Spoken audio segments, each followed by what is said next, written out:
Were the people that leaked the MJ-12 documents CIA agents? This is crazy. This is an amazing story, so let's talk about it. Get in here. This is Jack with Cosmic Road. I talk about UFOs and the paranormal. Please hit like and subscribe and let me know what you think in the comments below. Okay, yeah, this story is blowing up Twitter, and I just had to dive into it. Catastrophic disclosure. The sources that leaked the Majestic documents to Timothy Cooper in the 1990s were CIA operatives who were heavily investigated by the House Select Committee on Assassinations in 1978.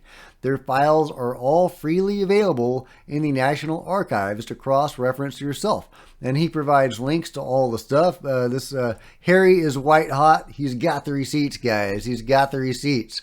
And yeah, he says, yeah, and these are the three people. Thomas Cantwell, who we know as Thomas Cantwell, is actually Boris Zarasov. Selena is Ann Goodpasture. Source S1 is Scotty Myler.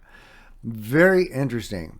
Thomas Cyril Cy Cantwheeler is the man who provided many of the early mailbox drops, according to Cantwheel's first-hand testimony to Mr. Cooper one evening. Cooper investigated Cantwheel and wrote a 5-page legal preliminary analysis dated the 26th of February, 96, which can be downloaded here. And again, he provides the receipts.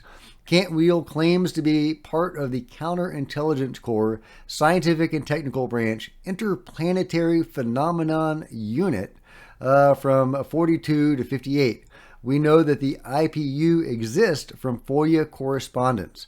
According to Cantwheel, he served in the CIC until 1980 and worked for CIA covert operations in the 60s and had contacts with the FBI, KGB, and GRU. He claims to have retired as a lieutenant colonel and been involved with the Majestic community and the super secret F4 54/12 group.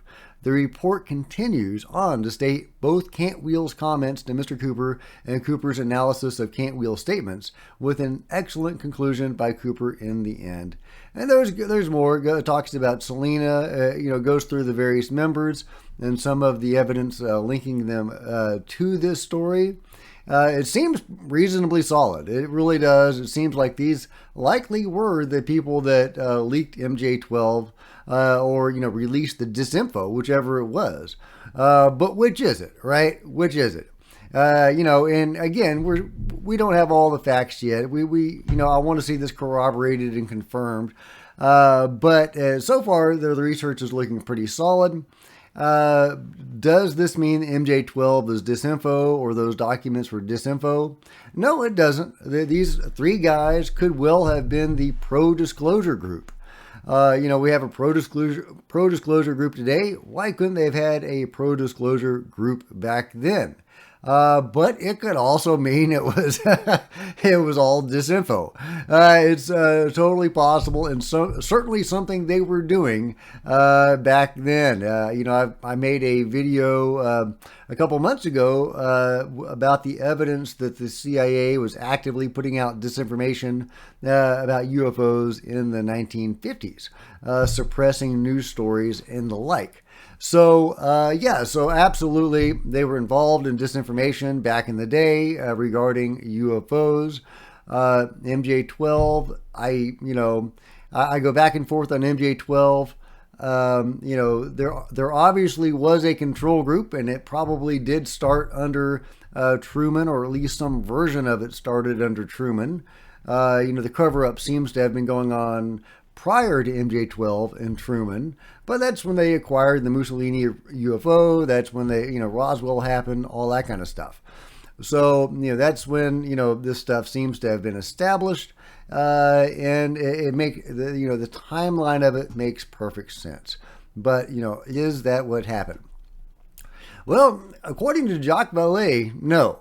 According to Jacques Vallée, the MJ-12 documents was a hoax made to fool the KGB. Reading his latest diaries during ALSAP, they decided to dig into the origin of the hoax and find out who was behind it. A Vice Admiral Edward Burkhalter. That was the guy who was masterminding these three guys, I suppose. But I kind of veer on the side of Grant Cameron here. Grant Cameron says the document and the group are two different things. And that's kind of where I lean, is that the documents may well have been a hoax. I mean, it kind of looks like it, right? But the group seems to have existed. Again, we need more corroboration. We need more information. All of this stuff has been deliberately hidden, and disinformation of one sort or another has been put out to obfuscate the truth on this. My question is, why, right? If MJ-12, if those documents were a hoax, what was the point? Because obviously there was a control group. My thought is maybe they were trying to give us the names of, the false names of people that were involved in this, to lead us down a false rabbit hole, right? Or, various false rabbit holes. James Forrestal and all those guys, if they were not part of MJ-12, maybe we were meant to investigate them and their association with the UFO cover-up. Michael Salla wrote a whole book on that. Kennedy's Last Stand, Eisenhower, UFOs, MJ-12, and JFK's assassination. Linking JFK's assassination with the UFO cover-up, and James Forrestal in particular. In 1945, John Kennedy was a guest of Navy Secretary James Forrestal, where he personally witnessed technological secrets that have still not been disclosed to the world. These secrets stem from ET technologies that Nazi Germany had acquired and were attempting to use in their weapons programs. And searching for answers to who killed President Kennedy, we need to start with the death of his mentor, James Forrestal, in 1949. Forrestal became the first Secretary of Defense in 1947, a position he held until March 1949. Forrestal was a visionary who thought Americans had a right to know about the existence of ET life and technologies. Forrestal was sacked by Truman because he was revealing the truth to various officials, including Kennedy, who was a congressman at the time. Forrestal's ideals and vision inspired Kennedy and laid the seed for what would happen 12 years later. After winning the 1960 presidential election, Kennedy learned a shocking truth from President Eisenhower. The control group set up to run highly classified ET technologies, the Majestic 12 group, had become a rogue government agency. Eisenhower warned Kennedy that MJ-12 had to be reined in. It posed a direct threat to American liberties and democratic processes. Kennedy followed Eisenhower's advice and set out to realize James Forrestal's vision. The same forces that orchestrated Forrestal's death opposed Kennedy's efforts at every turn. When Kennedy was on the verge of succeeding by forcing the CIA to share classified UFO information with other government agencies on November 12, 1963, he was assassinated 10 days later. That is one story of how it could have gone down. Here's a whole nother story. You can go down this rabbit hole. It's a big rabbit hole, lots of details.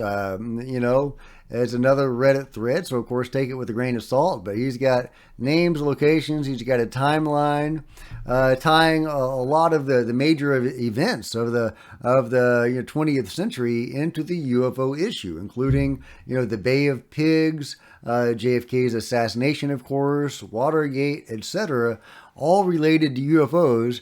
According to this timeline, and I'll link to it, and you can go down that rabbit hole at your leisure. We just don't know. There's been so much disinformation put out, likely by people like that, that it's really hard to suss out the truth about all of this. What's the real story, guys? I just don't know. But obviously there is a control group, and there was a control group back then. It makes perfect sense for it to have begun under Truman with some version of MJ-12 or Zodiac or, whatever they were calling themselves. That makes perfect sense. It's hard to see how they, Truman and the government wouldn't have actively gotten involved at that time if they weren't already. I do think there was an existing cover-up some sort of existing program. Whether the president was directly involved in that, I have no idea. But, obviously the giant bones were disappearing from the Smithsonian much earlier than that. Here's an article from the New York Times talking about giant bones found in, a man over 9 feet high with an enormous skull. One of the 3 recently discovered mounds in the town has been opened. This is Wisconsin Mound. In it was found the skeleton of a man of a gigantic size. The bones measured from head to foot over 9 feet and were in a fair state of preservation. The skull was as large as half-bushel measure. Some finely tempered rods of copper and other relics were lying near the bones. And it goes through various others on this little article. This is my favorite picture of a giant, which was at the Smithsonian. And it's really interesting because it seems to have vanished from Google. I went in to type, Smithsonian giant, and that used to be like the first image that would pop up is that image right there. You can probably barely see it, but it's a great picture of a giant that was at the Smithsonian and that then vanished. Like all the other giant bones, all the other giants vanished. So yeah, the cover-up seems to have existed in some form, long before MJ-12. But, were the giants related to UFOs? Well, it's hard to imagine how they evolved, naturally. Some of them had like 6 fingers and double rows of teeth, things like that. That's what you hear about. Again, who knows about the truth of all that? But there were giants, and some of them were at the Smithsonian, and then they vanished, just like they have vanished from Google, apparently. So what are we to make of the story? The idea that the CIA may have, fabricated the MJ-12 documents? Well, it just continues a long history of bullshit, right? of the cover-up in one form or another, whether it's UFOs or giants or whatever. They've been covering it up, and they are good at covering it up. And they are also good at putting out BS and disinformation so that you can't tell what is what. And, that's one of the most frustrating things about the UFO field, is there is so much BS out there. So, is this story one more example of BS?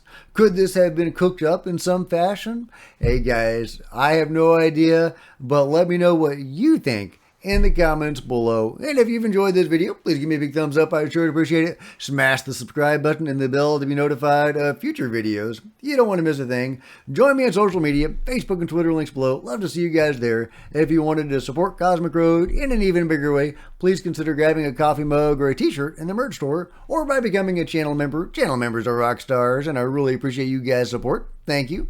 Meanwhile, there are plenty of other videos on the channel, and I'll see you guys next time. This is Jack with Cosmic Road, signing out.